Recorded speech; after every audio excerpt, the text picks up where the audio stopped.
Welcome back to SB Nation Radio, the Big East Sports Show. I am Elissa Campbell, and as promised, it is time to talk some college basketball as we deliver a full season retrospective on the TCU Horned Frogs, who had an amazing finish to the 2016-2017 season, winning the NIT. And it is a true honor to be on the campus of TCU, seated alongside their head coach, national coach, finalist of the year, and that is Jamie Dixon. Welcome back to the show. Well, thank you. It's good to be on here, and it's been a long time since then. A lot of changes in our program, but all for the better. Well, congratulations on an amazing run. You guys got hot at the right time. I know there was a lot of twists and turns to this season, but how did you manage to get it all together? Well, you know, I think we didn't panic. We had that stretch, obviously, we felt we were an NCAA tournament team, and then we went on a stretch where we came up short. We lost 7 games in a row. Granted, it was all good teams, all close games, but I think the message I got across to our guys and we wanted to get across to everybody was, you know, we were a good team. We still were a good team. We hadn't won those close games, and we were just coming up short. And so we just stayed with it, kept working, and didn't really lose focus, didn't lose our energy, didn't lose our confidence. And then once we got to the Big 12 tournament, things started going our way. Well, those 7 games that you lost in a row, it was a very brutal stretch in the month of February, early March. So, you know, moving forward, how do you build sustained success and a level of consistency? Because that's got to be pretty tough on you, Coach. Well, you battle it every year. I mean, there's no question. I mean, if you're picked at the picked first, top of the conference, or last at the bottom of the conference, as we were. So, you know, you just keep it. Our conference is so tough, similar to what I'm used to in the ACC and the Big East. So you're going to have some stretches where you lose a tough game, and it's you got Kansas the next one or Baylor the next one. You know, you just got to somehow regroup and keep getting better and keep battling, and we did. Give us some more of the coaching perspective. When you have a team that loses 7 games in a row, you're dealing with 18, 19-year-olds. I mean, that can be a bit overwhelming. Tell us some more about how you managed their emotions and motivated them to continue to believe and to finish strong. Well, I don't want to change. I think a big part of it is my enthusiasm, where my head is at. I think that's important. My staff, obviously, but we would come into practice every day and we'd look at our guys, and they'd have the energy and they'd be shooting around with talking, laughing, certainly not with their heads down. And so I don't know why that was. We had some young guys that were playing.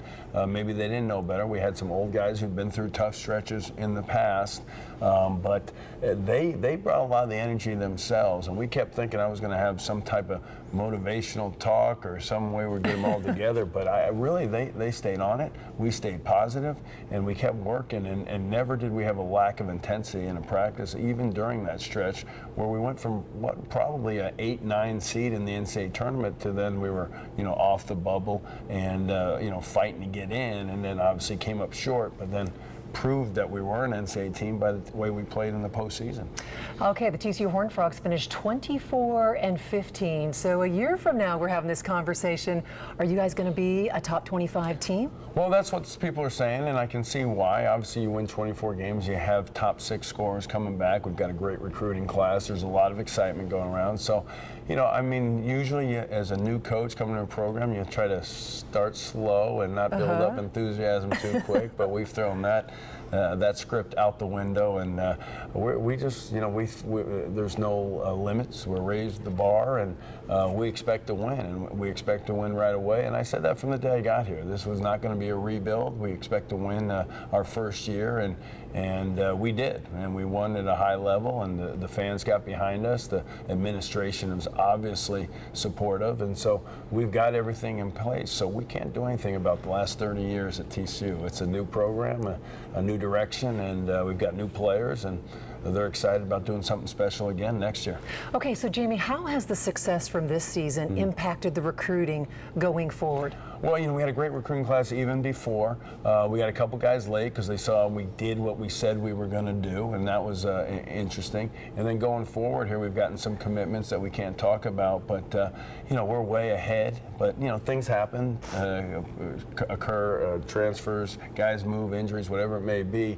So you know, you're always recruiting, but there's certainly a heightened awareness of TCU basketball. I think there's excitement in this area, but nationally, they've seen the transfer transformation. And it's no team has really done this. I mean, we've gone from a non-Power 5 to a Power 5. I mean, us and maybe Utah were the other schools that did that, but they had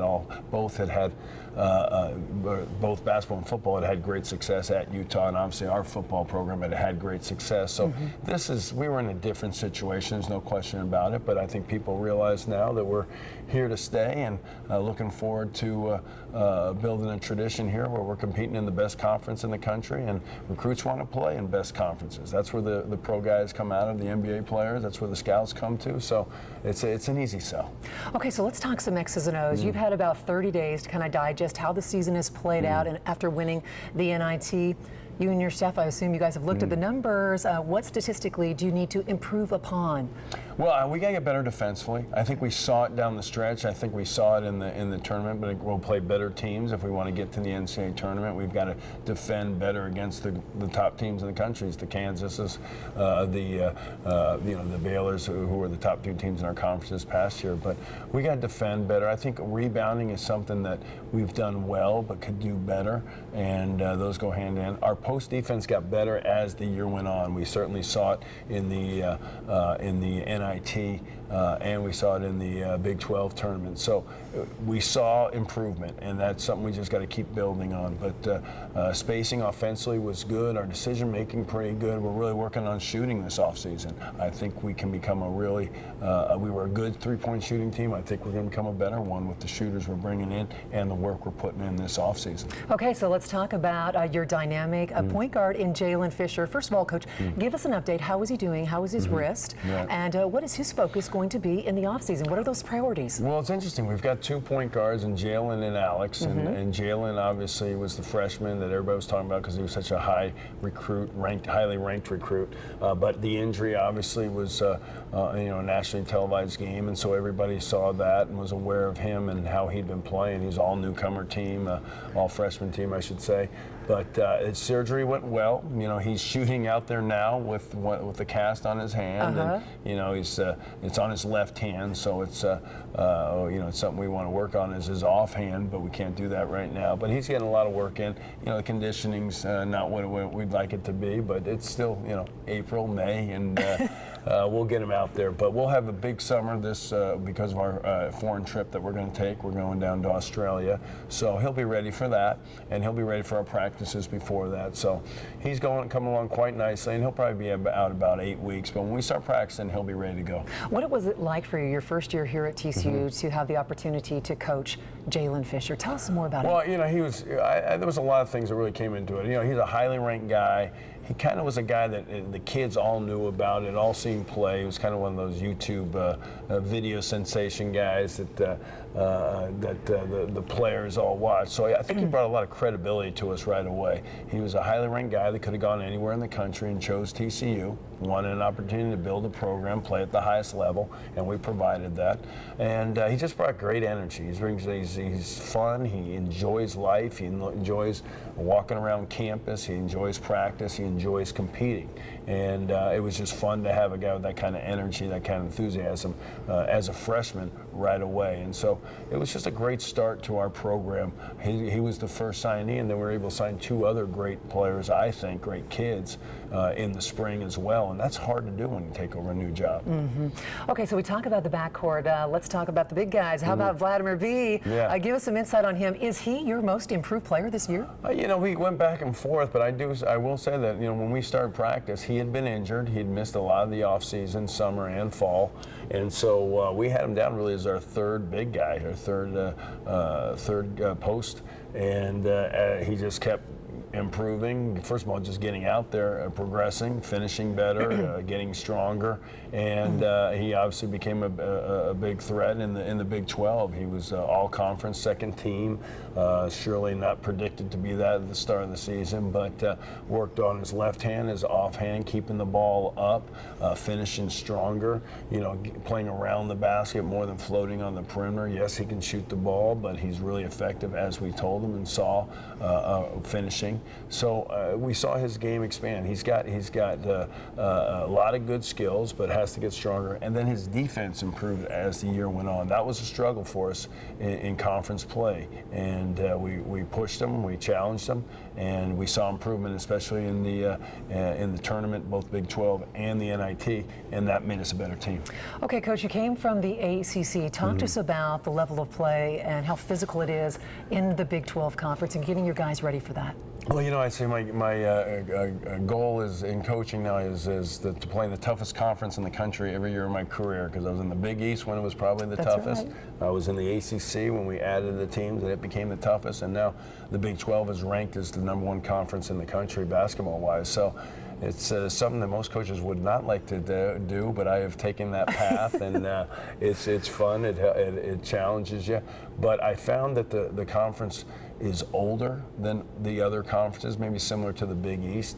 They have the ability to stay old with transfers, graduate transfers, guys sitting out, junior college kids, they pick those up as well. So a lot of interesting factors go into that. The guard play was terrific this past year. I mean, I don't know if that's a constant, that we're going to see that every year. We had some senior guards or some guys that put their names in the draft, but the guard play is as good as I remember in the Big East, and just tremendous. So we saw some great guards this year, and we learned a lot from playing against them. But a little smaller, but a little bit more space. But I think really the game has gone that way. So I don't know if that's just our conference, but really all the conferences doing it the same way.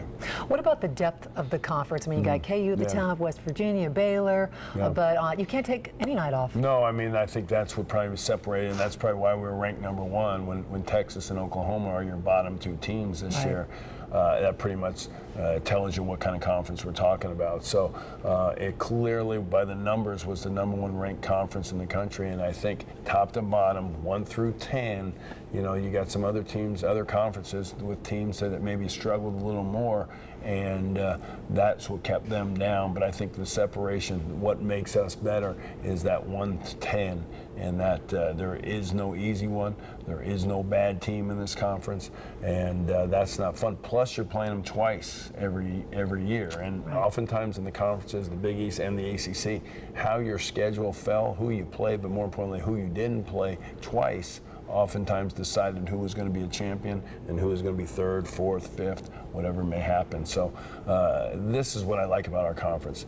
The round robin, everybody, the games are on Saturday, the TV, the ESPN coverage, because every game pretty much is on one of the ESPN channels. There's really a lot of great things about being in this 10-team league with teams being this good, this solid. And the quality of coaches. Well, I mean, you know, I came from the ACC where you had, you know, a Hall of Fame coach pretty much every other game as you go. But well, the interesting thing here is you got Hall of Famers, but you got guys that are going to be shortly be Hall of Famers too, and probably Coach Huggins, Coach Kruger down the road. Obviously, Coach Self was just put in there. So yeah, it starts at a pretty good group right there, and you know, we certainly. It's a big part of this conference, the coaching. Okay, as we get ready to wrap up our interview, give us a personal side. I mean, what was it like for you here this first year and to come back home in many regards? Well, there was that part of coming home. There's no question about it. I think there was so much to do, so much work to be had, and staff to be hired, and moving offices and different things that came up. I don't know that I enjoyed or recognized the being home part as much as I would have liked. Maybe this off season a little bit more friends coming through and seeing them, guys we played with. But it was special. But the great thing about it too is it's not exactly the same as when I left it. Why I'm here is because this school is what a renovation. It's made a commitment. It's on the up. There's no question. And I'm talking both academically, athletically, the facilities, the medical school, the academic ranking of the university. I mean, we're just kind of holding on because there's big changes, big improvements being made at TCU, and it's fun to be a part of it. But it's good to see where it was where it's at now and then where it's going to be, because the future is exciting here at TCU. The future is bright. Congratulations on an amazing season. We wish you continued success. Thank you, Coach, very much. All right, thank you. Always the biggest and the best right here at SB Nation Radio and the Big E Sports Show.